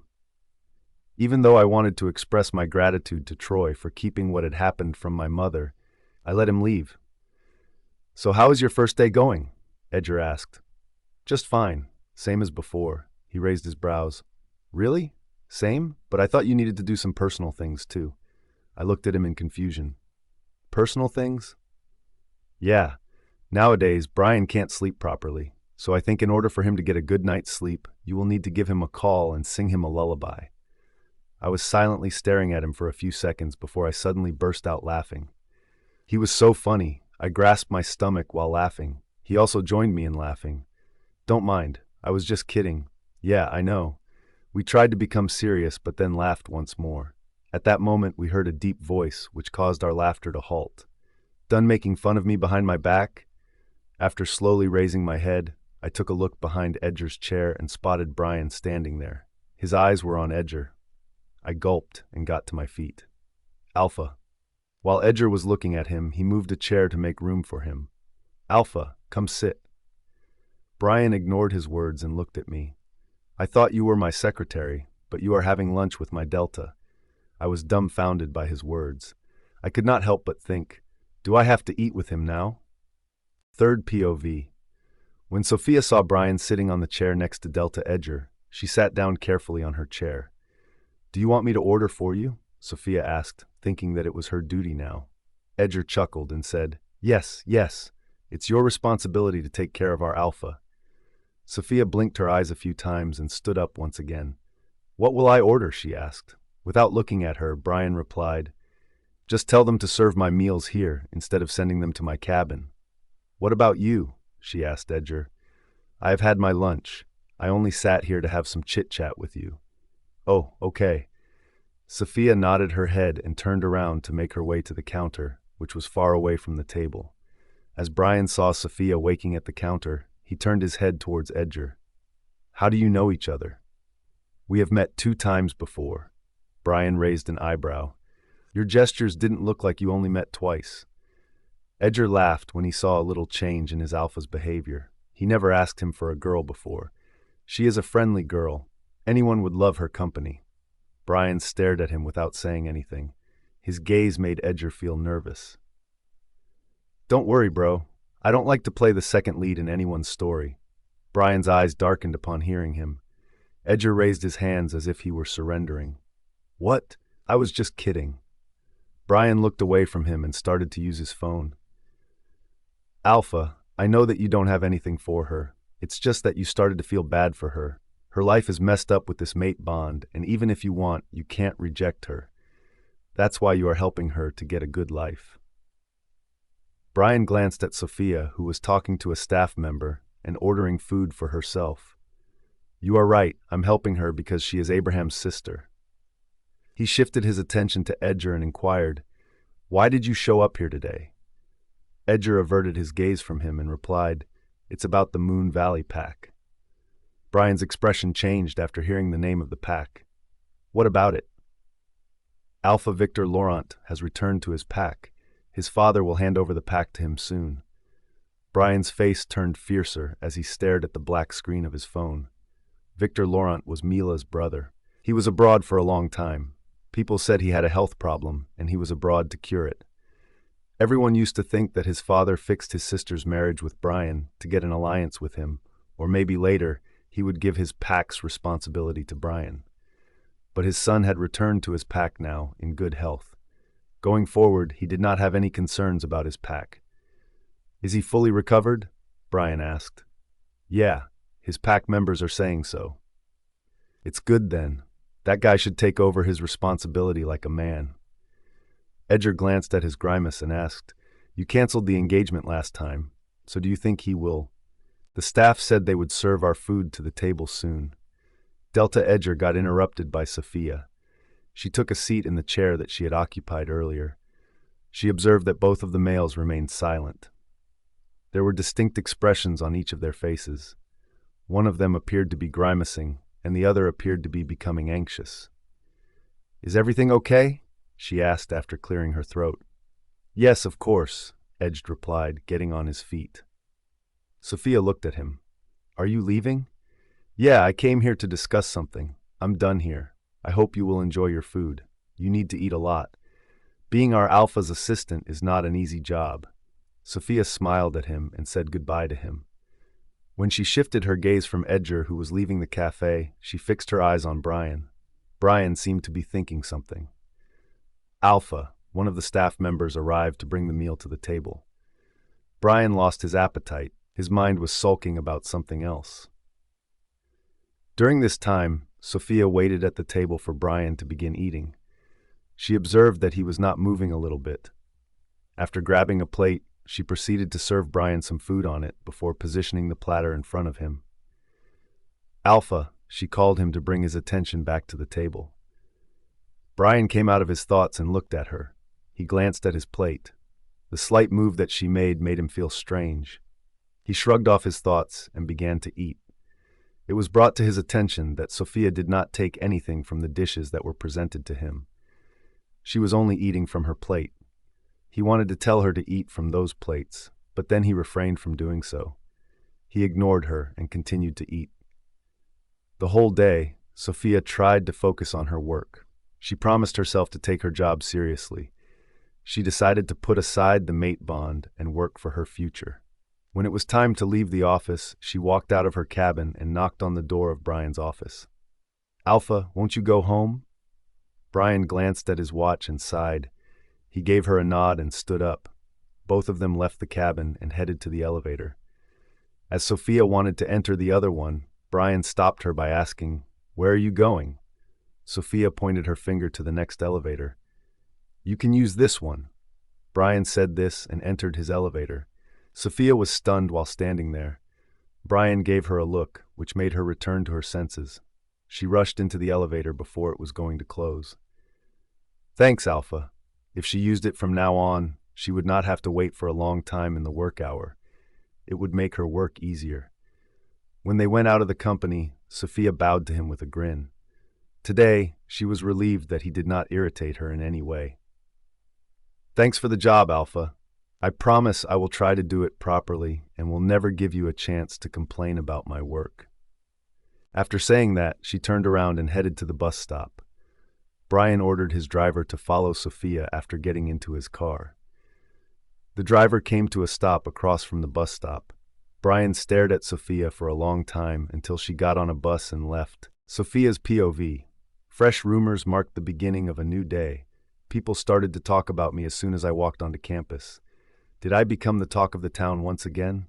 I glanced at a girl and asked, "What are you all whispering about? Tell me some gossip. I also want to learn new things." "Sophia, have you not seen Luisa's post yet?" I frowned upon hearing her question. "What post?" I took out my phone and checked our university's online group to see what Luisa had posted. Her new accusations shocked me. She posted a picture of me and Delta Edgar laughing with each other in our company's cafe. I read the caption, which looked more like an article to me. "Our Sophia has found her new target. After our Alpha's brother, she has now seduced our Pax Delta. She lied to Bruce about my project in an attempt to prove me wrong. When she realized she still didn't have a chance to join the Morrison group, she reached for our Delta. She has suddenly been appointed as the CEO's personal secretary. Can you imagine it? We all worked so hard just to obtain a chance at an internship at that company, but one girl took the other choice and got a permanent position there. I clutched my phone with my fingers as wrath rose inside me. I almost forgot about this girl and her conspiracy. What did I do wrong to this girl? She was the one who destroyed my life. She was the one who seduced my boyfriend behind my back. I always let her faults slide away, but now I had enough of her. I entered my department's building and began to search for her. I could see that others were looking at me. Where is she? Where is Luisa? I asked them in rage. They pointed their fingers outside. I walked out and searched for her. I saw her laughing with her friends as if she were enjoying her day. How dare you spread such nonsense? I yelled at her. She turned to me and smirked at me. Oh, hi, Miss Sophia. No, sorry, Alpha Brian's new secretary. I walked up to her and did not wait for her to say anything else. I slapped her hard. Everyone around us looked shocked by my action. How dare you? Luisa asked, holding her cheek where I had just slapped her. How dare I? How can you post something like that? How can you become so cheap? Should I have done the same? Clicking photos of you and posting them online when I caught you red-handed with my boyfriend? Luisa glanced at others who were looking at us. She lost her reputation when Bruce insulted her that day, so she tried to get it back today by throwing me under the bus. I said what I had seen yesterday. How can you become the CEO's personal secretary without graduating? What is your ability to obtain such a high-paying position? If you want to know the answer, go to Alpha Brian and ask him yourself. Don't try to disgrace me like that ever again. Luisa sneered at me. I don't need to go to Alpha to learn his thoughts. A man like him can never give you a chance like this. I bet he feels disgusted when you stay beside him. But you seduced his Delta, so he did that for him. The reason is that you are a bitch. I raised my hand to slap her once more. However, a wrist stopped my hand in the middle of the air. I turned my head and saw Bruce. He looked fierce. His eyes were scouring me as he tightened his grip around my wrist. Before I could say anything, he pulled me toward him and began dragging me somewhere. Leave my hand, I shouted at him. People stepped aside to give Bruce a way to leave. I tried to let go of my hand from his grip, but the more I struggled, the more he gripped it firmly. No one came to help me. Sarah and Nolan both did not come to the university today, so there was no one who could rescue me from him. After bringing me to a corner in the middle of two buildings, he slammed me against the wall harshly. I felt pain in my back as I rubbed the back of my shoulder. What's wrong with you, Bruce? He caged me between his arms and growled at me. I shut my eyes after hearing the growl. Had he lost his mind? What was that? What were you doing with Delta Edger? I opened my eyes and looked at him. Why do you care? It has nothing to do with you. Because my back was pressed against the wall behind me, I was unable to even take a step back when he leaned towards me.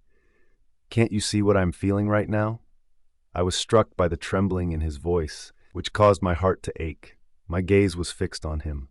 The look of distress in his eyes was clear to me. Our past reflected in my mind as I looked away from his eyes. Eventually, memories of the times we had spent together began to flood my head. I thought you were alone. Just like you wanted, I let you remain. On top of that, I did not come to bother you in any way. But seeing you with another man, I am feeling hurt, Sophia. I am regretting everything I did behind your back. Everyone got a second chance. Why can't you give me one? Stop talking about this. I have nothing to do with Edgar. He is just a friend. That Luisa is lying. I paused and turned my head to look at him, then continued. And you believe her again. Such a loser you are. He moved his hand and cupped my cheek. I realized he touched my left cheek. He slowly stroked it with his thumb. It made me widen my eyes. His brother's face reflected my mind while I was looking at him. Right away, I shoved him away from me. Stay away, Bruce. I turned to leave, but he took hold of my hand and pulled me back. He leaned his head on my neck and hugged me from behind. I will do whatever you want. Please don't abandon me. I promise not to be unfaithful to you ever again. I love you, Sophia. Please come back to me. His actions shocked me. I tried to free myself from his grasp. Bruce, let go.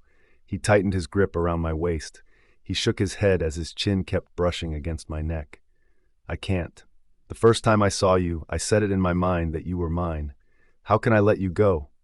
You know how much I love you, baby. You know me. With a blank expression on my face, I stared in front of me. How could he say I know him? I don't know you. I used to love you and give you everything. But you hurt me and broke my heart. Even if you want, you can't mend my heart. As soon as he heard me, he turned me around to face him. Our bodies rubbed against each other by the turn. The closeness caused me to take a deep breath. He was my ex-boyfriend. We had broken up only a few months ago. I had not come over the fact yet. Why was he doing this to me? I promise I will mend it. Just give me a chance, okay? I shook my head, but he cupped my face and lowered his head to look at me. Do you remember what you said on our first anniversary? You promised me that you would never leave me. When I asked you, even if I did anything wrong, what would you do? You replied that you would give me a chance since you believed that I loved you. I blinked my eyes as I recalled the memories. Even though I did not want to remember those days, it made my eyes blurry. How stupid I was, I muttered. I was so in love with him that my brother used to call him my weakness. I looked into his eyes and saw a glint of hope. I shut my eyes and took a few deep breaths in order to better deal with this situation. But as soon as I closed my eyes, I was hunted by a pair of dark eyes. Immediately after opening my eyes, I experienced a sensation of being suffocated. I felt as though my wolf kept reminding me of the person I belonged to.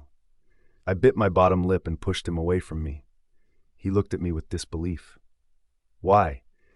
His question was simple, but I had no answer. I turned around but was stopped from leaving by his question. What if I make you fall for me again? The cold air that was all around me gushed in my direction to engulf me. His question gave me a chill inside. It's not possible, I replied to him. The situation is different now, I told myself in my head. I turned my head to him and said, Bruce, you cheated on me. We broke up and you realized your fault. But that doesn't mean I will return to you. There is no excuse for cheating. I was pure from my side when I was with you. So if I give you a chance, it will be unfair to that Sophia. He was silently looking at me. I got my chance and left him there alone. As I made my way to my class, my heart pounded because I couldn't stop thinking about Bruce's defeated look. Was there still a place for him in my heart? Why could I not react viciously, just like he did to me at Luisa's house? If I had been in his position, would he have been able to forgive me? My mind suddenly flashed back to the warning that his older brother had given me. I experienced a tremor within my body. I am someone else's mate now. If I still think about another man, will it not count as cheating too? I shoved Bruce's thoughts from my mind and tried to focus on my classes. I got messages from Sarah. She was asking about the post that Luisa had uploaded. I told her everything. She became enraged at Luisa and uttered more than a few curses at her. She said she went out with Nolan somewhere, so they did not come to the university today. I wished for them to have a good time while they were together. After the classes, I left my university and went to the company. People smiled at me when they greeted me, which was something that I really appreciated. It was almost as if my position increased the amount of respect I received. The last incident gave other employees a closer look at my image. I went to my new cabin and put my backpack on my desk. I thought about my first job, which was making a cup of coffee for Alpha Brian. As soon as I got to the coffee machine, I started working on my task. When I was done and ready to leave, I heard some women's laughing voices. I took a little stroll and then stood against the pillar that was next to me in order to hear them clearly. This is the third time Alpha has asked about Sophia. Yeah, I heard he even allowed her to use the VIP elevator yesterday. What do you think? Maybe he is feeling interested in the girl. No way. What about us? We can't even think of that. He is our head alpha, but we never saw him get mad like that before. Didn't you all see how he treated Miss Lily? Of course, she was so scared that she accepted her fault herself. I wonder what he had done to her to make her do that. There are so many employees who got fired from our company, but Alpha never cared to instigate their matters as he did for Sophia. I kept listening to their conversations. They did not know I was there. The way he had lunch with her in the cafe was something impossible to believe. He had never done it before. At least I had never heard of it. I stared at the cup of coffee that I was holding in my hand. Their chuckles made me realize that the coffee would turn cold if I kept standing there for any longer. Just as I was about to walk to Brian's cabin, I heard one of the women. "I think Alpha likes his young secretary. People do these things when they are in love, you know." I froze on my way as soon as I heard it. I slowly raised my head from the coffee and glanced at the door of Brian's office, which was a little far from there. My eyes widened as I thought about it.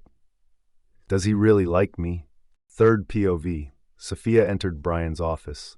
After making her way to the desk, she observed Brian working with a large number of files. Brian lifted his head and asked, "Why are you late? I was asking other employees about you." Sophia was stunned. She recalled those women's conversations and lowered her head. "I had an extra class today, so I came here after attending it." Although Sophia made an effort to place the cup on the desk, she was unable to do so since there were so many files on the desk. "I want you to set up all the files and work on a few of them," Brian said as he stood up from his seat. Was this the reason he was asking for me from other people? Sophia thought to herself as she gazed at him. Brian walked to her.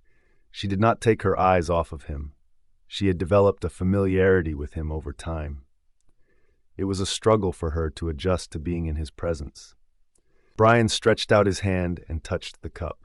It was as his fingers lightly touched hers that she felt her heart begin to beat more quickly. She gulped and handed him the cup.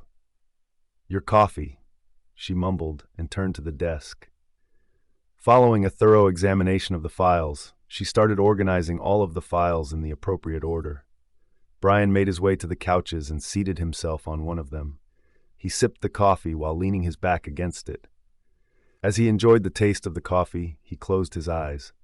It was not that hot, but he glanced at Sophia, who was busy working, so he did not tell her to warm it up. He let her work. His eyes were fixed on her. She leaned down on the desk, collecting the folders. His eyes emphasized each of her movements. Meanwhile, Sophia clasped all the files together and kept looking for their numbers. She saw a few projects from some different packs. She remembered that she sent mail to those packs alphas yesterday. She turned her head to grab one file when her eyes fell on Brian, who was looking at her. She swallowed her breath when she saw him drinking the coffee without breaking eye contact. Those women's words kept replaying in her head. She forced herself to avert her eyes from him. She felt his gaze lingering on her while she was working. When she was done with her work, she stood straight and let out a deep breath. "Done," she mumbled with a smile when she saw the clear desk. She turned to Brian, who was still looking at her. She blushed under his intense gaze. "Alpha, may I know in which file you want me to work?" He stood up and walked past her. She glanced at him. He pointed to 3 folders and said, "I want you to read the files for me. After reviewing the files, you have to inform me about their problems." Sophia immediately moved the folders away from others and held the files close to her chest. "Got it." She turned around to leave the cabin, but his voice paused her. "Where are you going?" She turned to him and replied, "To review the files." He signaled for her to go to the couch. "You can sit there and work. I want you to continue notifying me of the problems." Sophia glanced at the couches. She was no one to say no to him. He was the boss. So she sat on one of the couches and began to review the files. He also resumed his work while sitting in his chair. Sophia started to tell Brian about the problems she found with the projects. She saw a few, tried to set up some, and then read it for Brian. An hour passed, and Sophia was still in one file. An employee came to the cabin to deliver Brian's lunch since he liked to eat at his office. Brian moved to the couch and asked Sophia to join him. At first, she was hesitant, but when Brian told her that it came from the company, she joined him. She felt the food was really delicious. She realized that Brian did not like spicy food very much. She got to know about his taste. After having lunch, both of them returned to their work. Time flew by while working the whole day. Sophia placed the last file and stood up. She got a backache from sitting the whole day on the couch. She gave Brian a quick glance. He was working on his laptop. She realized today that they had spent half of the day together. She looked at him carefully. In spite of the fact that he was concentrating on his work, he appeared to be heavenly attractive. All of a sudden, he caught her gaze. She looked away from him immediately. "Alpha, I am done with the files. Should I print the new papers?" He shook his head. "You can do that tomorrow." A bright smile reached her face. "Really? What's there to be happy about? Do you think escaping from work is a pleasure?" No, I am going to do that right now." She wanted to go back to her cabin to print the new papers, but Brian stood up, which stopped her. He grabbed his suit jacket, which was resting on his chair. "Let's go." Sophia was shocked. "Where?" He frowned at her. "Don't you want to go back to your home?" After a quick check at the clock, Sophia became aware that it was already late in the evening. They were both working late hours. It was later than usual. "Oh, yes, I have to go back home. Mom will be worried for me." After stating that, Sophia walked to the door. Brian followed her behind. As soon as Sophia opened the door of the cabin to leave, she gasped, looking at the man who was standing at the door. "Bruce?" Bruce looked at her. Sophia had already opened the door before he even had a chance to knock. Sophia tried to retreat a step, recalling their talk from earlier this morning. Her body slammed back into a firm chest. She slowly turned her head to look at Brian, and then she sent another glance in the direction of Bruce, whose gaze shifted toward his brother. They were both staring at each other. "I'm leaving, Alpha," Sophia murmured in a lower tone, thinking to leave the two brothers alone.